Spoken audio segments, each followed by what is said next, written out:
সালামু আলাইকুম ভিউয়ার্স, দেখুন ভিডিওটি একটু ধৈর্য ধরে দেখুন। এটা হয়তো আপনার জীবনেও কাজে লাগতে পারে।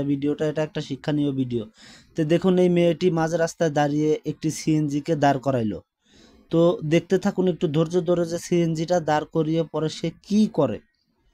তো এটাই কিন্তু মূল চক্রের মানে প্রথম পর্ব আর কি। তো একটা মেয়ে এইভাবে রাস্তায় একটা সিএনজি ওয়ালাকে দাঁড় করিয়ে ও হেল্প চাচ্ছে। তবে ও কিন্তু একা না, ওর পাশে কিন্তু আরো লোকজন আছে সেট করা।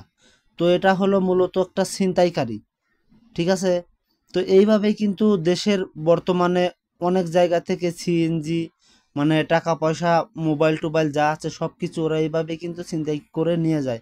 তো একটু ধৈর্য ধরে সিসিটিভি ফুটেজটা দেখতে থাকুন, তাহলে বুঝতে পারবেন যে না, এই জায়গাটা মূলত কি হতে চলছে। এই দেখুন, সে কিন্তু যাইতে চাচ্ছে, তো মেয়েটি কিন্তু যাইতে দিচ্ছে না। পাশ থেকে আরও কিন্তু 4-5 জন লোক চলে আসলো। তো এসে দেখুন ওরা কি করে। তো এই মানে প্রতারিত শিকার যে ব্যক্তি, সেই ব্যক্তি যদি এই জায়গায় কোনো কথা বলে তাহলে তার জীবন নিয়ে টানাটানি, তার জীবন নিয়ে প্রশ্ন। দেখুন কিভাবে তাকে মারধর করতেছে। তো আপনারা সবাই সবসময় সতর্ক থাকবেন এই ধরনের মানে ঘটনার মধ্যে, যাতে আপনাদেরকে না পড়তে হয়। এবং ভিডিওটি বেশি বেশি শেয়ার করে অন্য অন্য ভাইদেরকে দেখার সুযোগ করে দিন। বর্তমানে আমাদের বাংলাদেশের কি পরিস্থিতি হচ্ছে দেখুন ভাই, মানে কিয়ামতের আলামত আর কি, কি বলবো ভাই, এক কথায় বলতে গেলে কিয়ামত মনে হয় বেশি আর দূরে নাই। তো এইভাবে প্রতিনিয়ত বাংলাদেশের মানুষকে, সাধারণ মানুষদেরকে হয়রানির শিকার হতে হচ্ছে।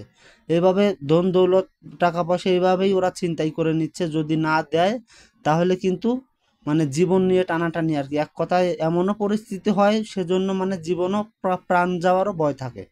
সেই জন্য ভাই দেখুন, ভিডিওটি দেখুন, ধৈর্য ধরে ভিডিওটি দেখুন এবং আপনিও দেখুন, অন্য ভাইদেরকেও শেয়ার করে দেখার সুযোগ করে দিন ভাই। কি অবস্থা ভাই, দেখে মানে কি বলবো, আর বলার মতো কোনো ভাষা নেই। মানুষ যে এতটা নিচে নামতে পারে, ঠিক আছে, মানুষ যে এতটা নিচে নামতে পারে কিছু টাকার জন্য।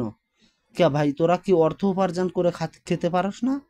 এভাবে সাধারণ জনগণের উপরে মানে কি বলবো ভাই, বলার আর কোনো ভাষা নাই। দেখুন এই মেয়েটি, আর এই মেয়েটি বা কোন ধরনের, ওদের কি কোনো ভাববাই নাই? একটা মেয়ে মানুষের মধ্যে মানুষে বলে যে না, মেয়ে মানুষের মধ্যে দয়া মায়া বেশি, তারা সাথে মানে এইভাবে যে কাজ কাম করবে মানে বলার বাহিরে। ভাই দেখুন কি অবস্থা। আল্লাহ না করুক আমাদেরকে সবাই, আমাদের সবাইকে এই ধরনের ঘটনা থেকে মানে এই ধরনের বিপদ আপদ থেকে যেন রক্ষা করে আল্লাহ রব্বুল আলামিন। তুমি আমাদেরকে সবাইকে মানে হেফাজতে রাখো আল্লাহ, সমস্ত বিপদ আপদ থেকে রক্ষা করো হে আল্লাহ। এই বাইটের অবস্থা দেখে, না জানে এই বাইটের অবস্থা কি হয় আল্লাহ জানে। এই দেখুন গাছের সাথে বেঁধে সিএনজিটি নিয়ে চলে গেছে ওরা। তো এটাই হলো